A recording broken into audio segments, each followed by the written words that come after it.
Now we have covered a lot of ground. We started with basic Guitalele chords, basic open chords, and then we moved along with different strumming patterns. We have talked about 4x4 rhythm pattern, 3x4 rhythm pattern, 6x8 rhythm patterns. Okay, so these are a lot of things that we have already covered. Right now, at this point, we also talked about plucking the bass. We also talked about techniques like plucking and chucking. So these are just techniques. These are not strumming patterns. These are techniques, right?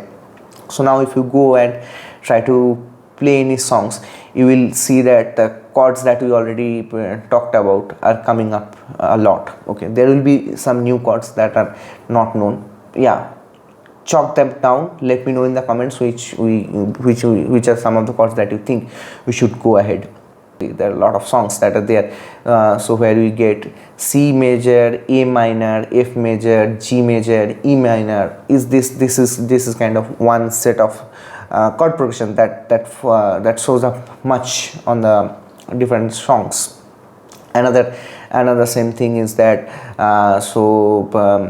chord progressions like chords like G major, D major, E minor, C major. So that's another chord progression that's pretty common. And A major also shows up a lot in between. So we have covered all these strumming patterns, all these chords. So now it's up to you to mix things. So you just mix different stuffs from different things, and you play the songs, right? So you'll be able to play a lot of songs with this mix what you have done till today, right? Practice things, you'll get better. And you also try to do that exercise like tapping your foot when there is some music going on in the, let's say some music you are playing in your home. Try to tap your foot and try to guess the rhythm and try to tap along with the beat. Okay, or make this bubble in your head motion, so some motions in your body. So you not only you listen, you actually absorb into the music, you absorb the music in you. Okay.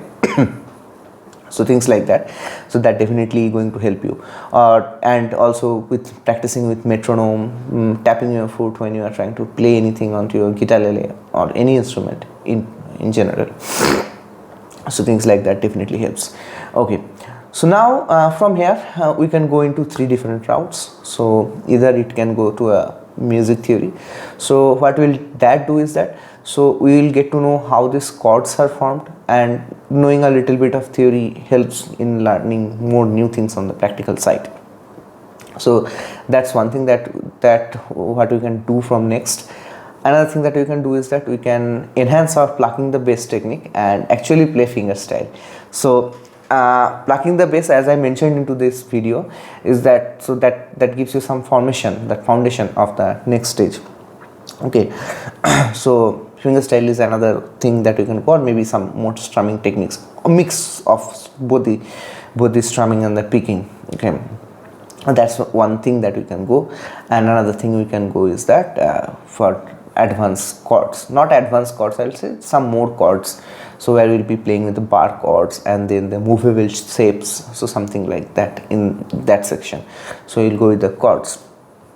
So these are the three different routes that you can take from now. So you will see a poll coming up and try to respond to that.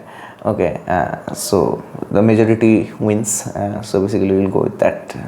So that's it. Happy playing. We have covered a lot. Now you can try to play songs, try to jam with your friends. Go ahead, and you can see that there are a lot of music buffs waiting for you.